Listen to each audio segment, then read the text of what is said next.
Y ahora este semestre vamos a concentrarnos con nuevas modalidades en 3 motores: el motor agroalimentario, el motor farmacéutico y el motor industrial. Entre 3 vamos en una sola concentración de esfuerzo para la gran misión abastecimiento soberano. ¿Por qué abastecimiento soberano? Porque solo del esfuerzo venezolano, nuestro, es que se van a resolver, se van a estabilizar los asuntos económicos del país y de la familia venezolana. No es mendigando por el mundo, como dice la derecha extrema, que bastante daño le hace al país y le ha hecho. No, es con el esfuerzo nuestro digno, de orgullo nacional, de voluntad nacional, que nosotros debemos ir resolviendo todos los asuntos de la guerra económica, de la baja del petróleo y elevando las capacidades productivas, distributivas y resolviendo todos los temas que tienen que ver con la comercialización justa y los precios justos. Continuamos en el desayuno, escuchamos palabras del primer mandatario nacional el día de ayer en esta importante actividad en donde se dio el lanzamiento de la gran misión Abastecimiento Soberano. Para eso tenemos aquí en el estudio, y lo presentábamos en la parte anterior, al ministro Wilmar Castro Soteldo, que además tiene una tarea importantísima designada el día de ayer por el presidente. Esta gran misión, ministro, ayer lo explicaba el primer mandatario nacional, pero vale resaltar y además afianzar cada uno de los detalles que se van a generar con esta gran misión de Abastecimiento Soberano. Sí, yo creo que el presidente Nicolás Maduro la noche de ayer fue muy claro y además muy crudo en el planteamiento que hacía del porqué de esta gran misión. Y destacaba de manera muy enfática el escenario donde se da esta gran misión. Un escenario de pleno conflicto, ¿no? Y en el marco de una guerra que tiene unas características muy particulares, donde intervienen un conjunto de variables bastante complejas, que van desde lo que no se palpa, lo que no se ve, hasta lo que es tangible, lo que es real y tú lo puedes tocar, ¿no? Y sobre la base de ese análisis que hemos hecho en un par de semanas con un conjunto de compañeros, un equipo multidisciplinario de distintas áreas, especialmente en materia del estudio de la fenomenología de la guerra, pues acordábamos, en primer lugar, caracterizar ese tipo de guerra. Una guerra que se expresa con un asedio permanente, un hostigamiento permanente hacia una población objetivo, y una población objetivo, que en este caso es el pueblo de Venezuela, pues resistiendo como parte de esa forma de lucha que en el marco de este conflicto se da. Es lo que llaman los estudiosos de la guerra una guerra híbrida. La guerra híbrida tiene 2 grandes componentes, la no convencional y la guerra convencional. Estamos en esa etapa porque hemos hecho la evaluación de cómo se ha ido periodizando ese conflicto. Estamos en la etapa de esa guerra no convencional, que una de sus expresiones es precisamente el tema económico. Y por esa razón, cuando el presidente explicaba los 7 grandes vértices que conforman esta gran misión, él priorizaba el tema productivo, lo destacaba, lo señalaba, de eficiente y sostenible. Luego el tema logístico, que tiene que ver con desde visualizar, identificar dónde se compra y qué se compra, dónde se produce y qué se produce, hasta que llega a la mesa del consumidor venezolano o llega a la fábrica, porque también los productores son consumidores y por eso algunos lo llaman prosumidores, productores y consumidores, y luego toda un conjunto de variables que allí se identificaban. Y yo quiero destacar 2 que quizás anoche no las pudimos apreciar. Yo no sé si con una de estas cámaras la pudiéramos visualizar, ¿no? Todos estos 7 vértices que están así, aquí, gracias Barry, tienen 2 componentes fundamentales para que haya éxito. Yo no sé si la cámara lo está atrapando. No, ahí está, claro. ¿Ahí está? Sí. Bien, que tienen que ver con el tema de la ética productiva. La ética productiva, el seguimiento y el control. La ética productiva no es otra cosa que la fortaleza de la estructura de valores del productor, del empresario, de todo el circuito productivo, no solo en la parte agrícola, sino aquí está, la ética productiva. La ética productiva. Decía que es el conjunto de valores que deben estar presentes en nosotros y que la guerra no convencional los ha vulnerado como consecuencia de una guerra psicológica permanente. ¿Y cómo se puede hacer Ministro, tomando en cuenta de que este plan está bien edificado, usted nos está explicando todo el estudio previo que se hizo, del funcionamiento de la economía, del rol del privado como del Estado venezolano, ¿cómo se va a hacer para buscar esa ética en la productividad, tomando en cuenta que hay empresas que se ha comprobado recientemente Kimberly-Clark abandonó el país y como ellas tantas otras que no tienen nada ético en su funcionamiento? Precisamente ese ejemplo es claro y palpable que tú has señalado, como otros que quizás no los vemos pero están allí. Otros que refieren no tener almacenamiento adecuado en la materia prima, otros que, por ejemplo, tienen merma en la producción. Voy a poner un caso muy palpable, caso de la harina precocida. La harina precocida, por cada kilo de maíz, tú haces un procesamiento del maíz y hay una merma de ese grano de maíz. Bueno, la mayoría de las empresas, sobre todo las más grandes, reportan que ese rendimiento de ese maíz es de apenas 62, 58 gramos por kilo de maíz. Y de ahí queda un subproducto que se vende a un precio por encima incluso de la harina precocida. Pero resulta que el promedio de rendimiento real de un kilo de maíz está en el orden de 2%. Es decir, por cada kilo de maíz son 70 o 72 gramos de harina precocida que sale. Y lo mismo pasa con productos como el arroz, como otros que tienen, repito, procesamientos iniciales para poder llevar el producto elaborado. Bueno, esa es parte de las cosas que tenemos que hacer. Tú me decías cómo alcanzarla. Bueno, con el seguimiento y el control. Precisamente ese despliegue que se ha hecho hoy es un despliegue de acompañamiento, de asistencia y de verificación de lo que está sucediendo en esos espacios productivos. Comenzamos por los más fundamentales, las plantas procesadoras, los silos que es donde se acopia la materia prima, y los puertos, porque no podemos negar que nosotros tenemos una economía que todavía descansa mucho sobre el tema de las importaciones. El tema de la debilidad, una de las debilidades también es el tema de la distribución. ¿Qué papel juega el Comando Estratégico Operacional, por supuesto la Fuerza Armada Nacional Bolivariana, en que llegue esos insumos, esos productos a quien tiene que llegar? Un primer elemento es la verificación real de qué cantidad de insumos están llegando y se están produciendo. Eso es parte de lo que hoy iniciamos en los puertos y en las plantas. ¿Cuánta materia prima ingresa aquí? ¿Cuánto producto debe salir sobre la base de los números y los cálculos que ya tenemos? Luego viene un tema de la protección, porque en el marco de esa guerra, que como decía el almirante Ceballos allí en el análisis, es una guerra que está fluctuando entre la amenaza y la agresión ya armada, violenta, como lo que nos pasó en Portuguesa, como lo que ha pasado en Cojedes, que han tratado de saquear con armas, inclusive camiones que llevan o materia prima o llevan alimentos procesados. Nos ha pasado yendo hacia Guárico, por ejemplo. Bueno, entonces ahí hemos conformado equipos que van a acompañar toda esa red de distribución en acuerdo incluso con todos los productores y las productoras, los industriales, los productores primarios, para que se acompañe esta materia prima o este producto elaborado y se garantice a través de la nueva dinámica que con el SUNAGRO se está construyendo, que esa materia prima realmente iba a ese espacio que le correspondía. Ahora bien, ministro, ¿qué rol deben jugar los empresarios? Quizás algunos pueden expresar temor, pueden expresar confusión por esta nueva embestida, por esta nueva iniciativa de la ofensiva económica enmarcada en dos grandes planes, la emergencia económica y el estado de excepción, y en la agenda económica bolivariana los tres primeros motores, el agroalimentario, el farmacéutico y el industrial. ¿Cuál es la sensación que debe tener ese comerciante, ese privado, y cómo debe colaborar? Sí, fíjate, el gobierno nacional, por instrucción del compañero presidente Nicolás Maduro, ha venido trabajando en estos últimos 5 meses en el Consejo Nacional Económico, el Consejo Nacional Productivo, que conduce el profesor Aristóbulo Isturi.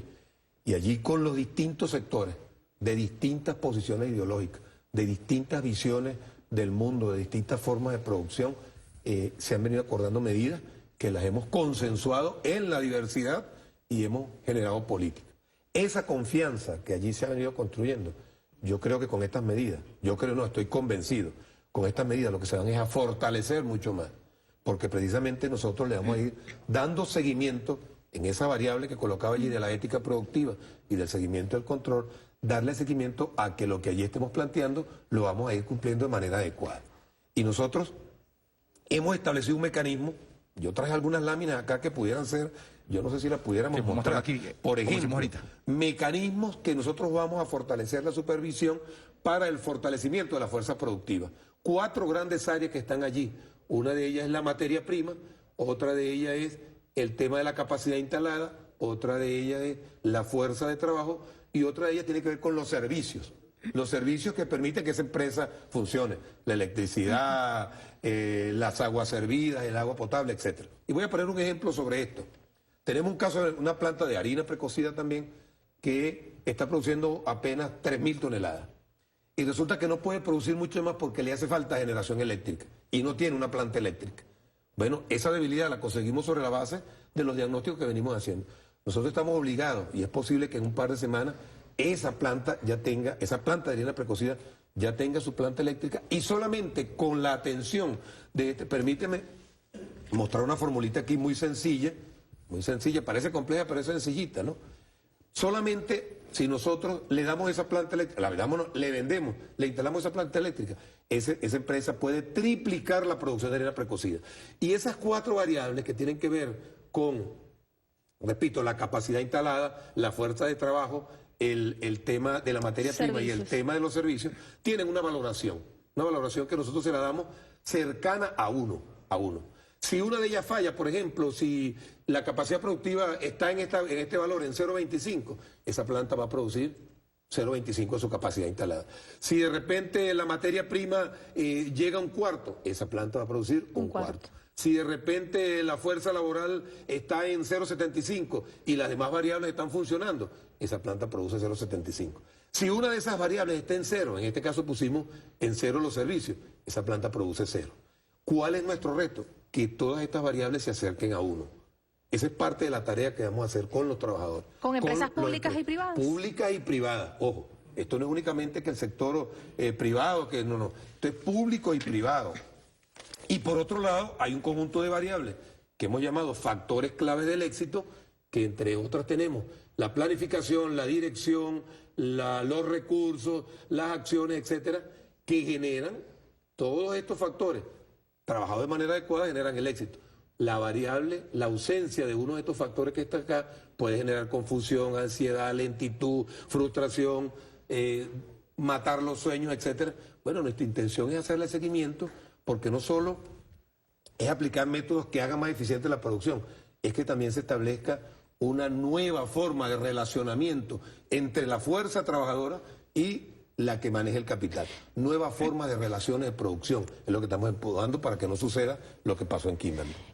Ministro, estamos seguros que toda la población venezolana estaba ansiosa esperando medidas como esta por parte del gobierno nacional. ¿Qué se le dice a ese sector de la población que quizás está confundido y que considera que esto va a quedar en el papel, que no va a ser una medida que se va a aplicar con fuerza? Mira, el primer logro de la guerra no convencional con los efectos de la guerra psicológica es precisamente generar la confusión. Desmoralizar, desmotivar y desmovilizar al pueblo. Cuando el pueblo empieza a ver los resultados, y esa es la estrategia que el compañero presidente nos ha ordenado, nosotros no vamos a estar haciendo promoción, ni haciendo bulla, ni sacándonos fotos con las cámaras allí para presentar trofeos. No. Nosotros vamos a hacer estas inspecciones, en primer lugar, no de manera coactiva, que es lo que quizás muchos han querido hacer, ¿verdad? Es al contrario, es acompañamiento, es asistencia y es verificación lo que estamos haciendo allí. En ese proceso, estos detalles que son, y esto lo conocen los empresarios, esto no lo estamos inventando nosotros, esto es parte de lo que cualquier gerente con mediana formación técnica debe conocer para llevar una empresa adelante. Nosotros lo que hacemos es que todos estos factores, que son factores de éxito, puedan ser realmente aplicables para que la producción se incremente. Y por otra parte, atender el último eslabón, que es la distribución. No puede ser que nosotros sigamos teniendo espacios como los que se dan en la redoma de Petare, como los que se dan en el Boulevard de Catia, como los que se dan en los mercados municipales, que se convierten en espacios cartelizadores de los productos, como lo que pasa en el mercado de Chacao, que venden a los precios que le da la Real Gana. Eso no puede seguir siendo así. Hay los productos, pero son inalcanzables, que era lo que planteaba el neoliberalismo, que es lo que plantea el neoliberalismo, y era la opción que planteaba la oposición. Ahora bien, aquí hay de todo, va a ser pero bien caro. Va a ser en conjunto. O sea, hoy comenzó en silos, en puertos, en grandes plantas. Esto se va a trasladar directamente a ese mecanismo de venta, llámese supermercado, llámese un mercadito chino, los mercados municipales. ¿Va a ser en conjunto? ¿Van a comenzar con los grandes para terminar en el último eslabón? No, el abordaje tenemos que hacerlo, te repito, en el marco del conflicto. Tiene que ser multidimensional y multifactorial. O sea, se están atendiendo absolutamente todos los eslabones de los circuitos productivos y distributivos. Estamos hablando desde el origen desde el origen de la materia prima, dónde compra la materia prima, quién la compra, hasta dónde llega, el puerto donde llega, en nuestro territorio, y luego las plantas de procesamiento hasta el plato, hasta la mesa, pues. Todo ese circuito que está allí es necesario abordarlo. Y la estructura que el presidente ha ordenado, pues de alguna manera contempla en esos 7 vértices 7 grandes conglomerados, que son los actores operativos para que cada uno de estos vértices funcione. Pero además de ello también contempla una estructura que no es una estructura burocrática, porque es una estructura ad hoc, o sea, una estructura que se crea sobre la base de la necesidad de solución de un evento determinado. Zulia, seguimos con el ministro Wilmer Castro Soteldo, además enfatizando todas estas áreas y acciones técnicas que se van a tomar en cuenta luego de los 7 vértices que ya fueron anunciados el día de ayer por el primer mandatario nacional. Sí, y es importante destacar que el decreto que crea la Gran Misión Abastecimiento Soberano también prevé la posibilidad de, vía resoluciones, que es un mecanismo legal que la Constitución y las leyes nos permiten, lo voy a leer textualmente, ¿no? Diseñar mecanismos especiales de financiamiento al sector productivo. Hemos hecho una propuesta que el presidente de la República ha visto con muy buenos ojos, que tiene que ver con la necesidad de potenciar, por ejemplo, los esquemas financieros rurales, que se vienen trabajando de manera informal, en el sector campesino, en los sectores asociados, pequeños, en las zonas productivas primarias, pero y queremos darle un impulso desde la estructura financiera del Estado. El presidente aprobó una capitalización del Banco Agrícola en el mes de febrero. Ya estamos materializando el primer desembolso de esa capitalización, lo que colocaría al Banco Agrícola como una estructura financiera muy fuerte, muy sólida, para poder atender pues a todos estos pequeños productores, a los medianos productores, a los grandes productores también, conjuntamente con el sistema financiero de la banca pública y privada, pues que se ha venido fortaleciendo de manera adecuada. El tema de la simplificación de los procesos administrativos, que también es una de las trabas que el sector productivo siempre ha señalado, la dificultad para accesar a materia prima o a bienes de capital que requieren para el funcionamiento de su empresa. Bueno, el presidente en esta estructura, en esta nueva arquitectura financiera, como así él ha llamado, de impulso a estos 3 motores, ha creado pues una estructura que permita reducir al mínimo todos esos procesos administrativos y pueda llegar en el momento oportuno.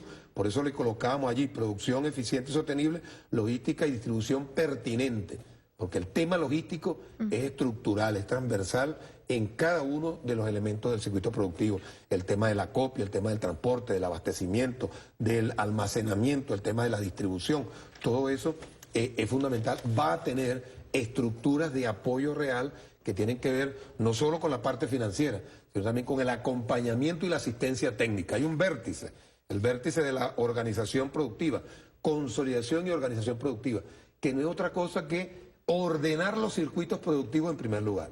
Que en el caso nuestro, y es una crítica que yo particularmente me hago a mí, Wilmer Castro, y asumo la responsabilidad de ella, ha habido una dispersión de los circuitos productivos en el sector agroalimentario. Entonces, hay empresas que no se hablan unas con otras, o sea, no se comunican una con otra. Una empresa que produce harina precocida aquí, de repente no le vende el subproducto a otra empresa nuestra que produce alimentos balanceados. Para poner un ejemplo gráfico, bueno, eso hay que ordenarlo. Aquí se acabaron esas parcelitas, que cada quien tiene su parcela allí. Se ordenan todos los circuitos productivos para hablar del tema macro en la organización, pero también la organización de los trabajadores, nuestros trabajadores, que han venido haciendo esfuerzos extraordinarios. El ejemplo de Kimberly es un ejemplo digno de destacar. Ya los trabajadores se organizaron junto al gobierno nacional para levantar esa empresa y evitar que cierre, como vimos, una acción deliberada, irresponsable, ilegal, contraviniendo todas las normas para generar una situación de caos. Esas son señales que son parte de esta guerra que, como comentábamos mientras hacían el pase allí, que quiere generar una sensación como la de los cauchos quemados en la calle, como la de los conflictos que se dan en el Medio Oriente. El tema de la cola quiere generar en el inconsciente del individuo que hay una situación de ingobernabilidad. Esa es parte de la guerra psicológica. Y estas acciones muestran gobernabilidad. Estas acciones es para desmontar esas acciones criminales porque ya han causado víctimas, han causado bajas en la población civil, en la población militar, como, bueno, políticas represivas en otros países se han hecho vía represión del Estado. Aquí la represión, para usar un término de ellos mismos, la están haciendo los mismos bandidos que están ahí. Hasta una guerra convencional y no convencional, como usted lo señalaba, ministro. Ahora un tema fundamental es el vértice, quizás que le interesa más a aquella persona, aquel ciudadano que nos está viendo, ciudadano a pie, que va a salir ahorita una cola o que tiene problemas para abastecerse de algunos de los productos debido a esta guerra económica, y es el tema de la comercialización, de los precios de forma excesiva, porque con esto del precio justo, muchos han manoseado este tema y han colocado esa etiqueta precio justo y le ponen el valor que ellos quieren, sin respetar el 30% que garantiza la ley, y no en cada escalón, sino obviamente en la finalización del producto a la venta. ¿Qué se va a hacer para que realmente se expendan los productos al precio que debe? Pero fíjate, en ese proceso de consolidación y organización, una de las cosas que nos hemos propuesto es ordenar también en una sola unidad de mando, como lo señaló el compañero presidente, el tema del manejo estadístico y el manejo de las cifras en materia de producción, ¿no? Las estructuras, la nueva estrategia para la fijación de precios tiene que ver con una política de costos, de rendimientos y de precios. Porque siempre hablamos de precios, pero no hablamos del rendimiento. Hablamos de que una hectárea de arroz nos cuesta 235.000 bolívares producirla, pero entonces le queremos endilgar un rendimiento de 4.000 kilos por hectárea, por poner un ejemplo sacado así de la caja, ¿no? Entonces eso no puede ser cierto, porque alguien que invierta en esas proporciones para producir un rubro determinado, debe tener unos rendimientos mucho más óptimos. Ahí entra el tema de la ética. Usamos una semilla importada que se supone que da rendimientos extraordinarios y tenemos una estructura de costo elevadísima. Pero entonces los rendimientos son de 3.000 kilos. Cuando esa semilla, en cualquier parte del mundo, está produciendo 9.000, 8.000, 7.000 kilos por hectárea. ¿Me entiendes? Entonces, este nuevo esquema que vamos a articular entre el INE, el Instituto Nacional de Nutrición, los estadísticos nuestros en el Ministerio de Agricultura, los del Ministerio de Planificación, el sector productivo, asociado y no asociado, vamos a revisar esas estructuras de costos. Este comando va a validar esas estructuras de costos y luego va a establecer los márgenes que sean necesarios. No es que tienen que ganar el 30%, no, es hasta un 30%. En ninguna parte del planeta Tierra los productos de venta masiva tienen utilidades de 40%. Cuando nosotros valoramos, en algunos casos que lo hemos hecho, el tema de las estructuras de costos versus la ganancia real, nosotros vemos que allí hay incluso hasta 47 y 50% desde el sector productor. Porque aquí se ha convertido en una gran distorsión de que muchas veces se castiga al productor primario, se castiga el sector transformación y el elemento especulativo se le introduce en la cadena de distribución. Bueno, uno de los elementos que está previsto en la comercialización socialista, que es el tercer vértice, es precisamente ir acortando los costos de la logística necesaria para que el producto llegue, y por supuesto eso se tiene que traducir en un producto a menor costo, ¿no? A menor precio. Menor costo, menor precio. Ahora, ¿cómo será el control, ministro? Lo decimos porque hace varios meses vimos, por ejemplo, la regulación de algunos productos. Voy a poner el ejemplo del huevo, del cartón de huevo. Se reguló, se sabe cuál es el precio regulado, sin embargo, desapareció, y cuando aparece con 100, 200, hasta 300% más. Ahí la Contraloría Social juega un rol fundamental. Por eso en esta estructura ustedes pudieron ver cómo el compañero presidente destacaba la participación del Poder Popular en absolutamente todos los vértices, incluyendo el de investigación y desarrollo, con esa inteligencia social que es fundamental para poder tener una visión clara, un panorama claro de la realidad que está allí. Nosotros vamos a ir, tenemos compañeros expertos estadísticos que están conformando un equipo de seguimiento a través de modelos matemáticos para procesar toda esa información, cuantificarla, identificar las áreas donde se están dando estos procesos y actuar luego en este proceso de asistencia, de acompañamiento y de verificación. ¿Y cuál es la realidad política que debe tener? Porque la oposición venezolana ha analizado y ha criticado y ha satanizado cada uno de los planes. Y no solamente ahora, en esta coyuntura de guerra económica, sino durante 17 años. Todo lo que hace el chavismo le huele mal al sector opositor. Ellos también son políticos y tienen gobernabilidad en gobernaciones, en alcaldías. Ahora mismo tienen la mayoría en la Asamblea Nacional. ¿Cuál es la posición, usted como ministro y como integrante de este comando, que debe tener la oposición venezolana para que haga el llamado también a sus seguidores? Mira, si esta oposición fuera una oposición seria, responsable, patriota, debería acompañar desde el primer escalón hasta el último escalón esta gran misión, ¿no? Porque esos venezolanos que están allí no solo votan por nosotros y creen en este proyecto y nos han dado la mayoría permanentemente, también ellos votan por esa oposición.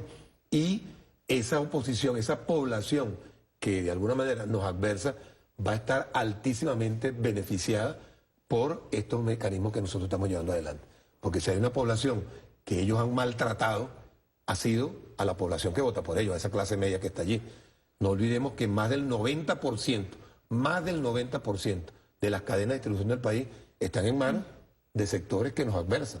Están en manos del sector privado, no están en manos del Estado. Más del 84% del esquema productivo está en manos del sector privado, no está en manos del Estado. Entonces, ¿qué es lo que estamos intentando? Tratar de alcanzar esa gobernanza, como lo decía el compañero presidente, en estas áreas, para que estos costos y estos rendimientos se den y pueda esa clase media que también es trabajadora, que es parte del proceso productivo, tener acceso a estos insumos. No es solo los alimentos, es el tema de las medicinas también, es el tema de los útiles de aseo personal, de higiene personal, es el tema de los productos de aseo del hogar, que son los tres motores que hemos focalizado el esfuerzo, porque es allí precisamente que han apuntalado. Y aquí hay un manejo político que es importante destacar. ¿Por qué hay productos que no han desaparecido? Porque hay inversiones que se hacen en la compra de materia prima para producir esos productos que también el pueblo venezolano los consume muchísimo y no se hace ese esfuerzo para producir alimentos, para producir lo otro. ¿Entiendes? Yo creo que allí es una reflexión que el pueblo tiene que hacerse y hay que mostrarla, porque a veces nosotros mostramos solamente lo malo nuestro, pero no mostramos la enorme fortaleza que tiene un pueblo que ha resistido, que ha hecho propuestas, que viene construyendo propuestas, que ahora está produciendo en el patio de su casa, en el techo de su casa, en el campo, que ha habido una migración importante de citadinos hacia el campo a producir, ha habido una activación de estructuras productivas novedosas, incluso para insumos de higiene del hogar, para limpieza, etcétera, etcétera. Yo creo que ese despertar que el pueblo está mostrando y esa actitud con C que el pueblo está mostrando, actitud de querer la paz, de querer la tranquilidad, de querer la felicidad, produciendo, trabajando, eso tiene que reflejarlo la oposición en su accionar, no en los discursos esos bobalicones que lanzan allí, showceros, porque creen que la política es un reality show. No, la política es científica también, es ciencia y es arte, estamos convencidos de ello, pero con unas propuestas locas. Por ahí están hablando de que hay 28 millones de toneladas de alimentos. El consumo del país son 11.500.000 toneladas de alimentos, para poner una cifra, ¿no? Ellos que dicen que nosotros no manejamos estadísticas. Yo los invito a que hagamos un debate en el espacio que consideren para que trabajemos algunas estadísticas, sobre todo en el área agrícola, que es donde uno más o menos ha aprendido algo, pues allí, para ver cuáles son las cifras de allí, cuáles son las nuestras y cuáles son las reales para que estén allí. O sea, yo creo que aquí tiene que ser un llamado a la sensatez, chicos. Yo creo que ya esas políticas de generación de violencia, de acoso, de asedio, para procurar ganar espacios de poder, bueno, yo invito a que reflexionemos todos. Si alguien pretende accesar a los espacios de poder por vía del engaño, por vía del asedio, por vía de la manipulación permanente del pueblo, por vía de negarle al pueblo el acceso a los alimentos, ¿qué no hará cuando esté en el poder? Bueno, ya nosotros sabemos lo que harán. Los que tenemos un poquito más de 40 años, sabemos lo que pasaba en la Cuarta República. Los inventores de la desaparición forzosa, los que ahora quieren hablar de derechos humanos. Ya sabemos, los que vivimos esa experiencia, sabemos lo que son capaces de hacer. Muchísimas gracias, ministro, por haber estado con nosotros. Además, complacidos por, digamos, toda la explicación técnica de lo que significa esta gran misión que ha impulsado y que ha lanzado el presidente el día de ayer. Además, con el resguardo, la supervisión que hace el Ejecutivo Nacional, lo reiteramos, en 3 puertos se ha hecho el despliegue el día de hoy, Anzoátegui, Zulia y Vargas, y por supuesto las medidas que se ha tomado para decirle al pueblo y por supuesto, sobre todo de sectores de oposición, que basta esa arremetida y ese maltrato contra el pueblo venezolano, porque hay un gobierno que está para defender. Y eso es el llamado a los líderes de la oposición venezolana, pero también usted, ciudadano opositor que nos ve y que nos sigue, el mensaje es que no rechace de plano estas medidas, esta gran misión, como lo han hecho, han analizado, se han analizado tantas otras del gobierno bolivariano, desde los tiempos de Hugo Chávez y ahora del presidente Nicolás Maduro. Hay que aceptar y saber de dónde se está trabajando y de dónde se está saboteando. Una nueva herramienta, esta gran misión de abastecimiento soberano, así que hay que incorporarse, tener mucha paciencia y acompañar estas medidas. Vamos a la pausa, sigan expresándose por las redes sociales, está bastante movida. Ya Ludelino está ahí vuelto loco para mostrar todos los mensajes. Ya venimos con más.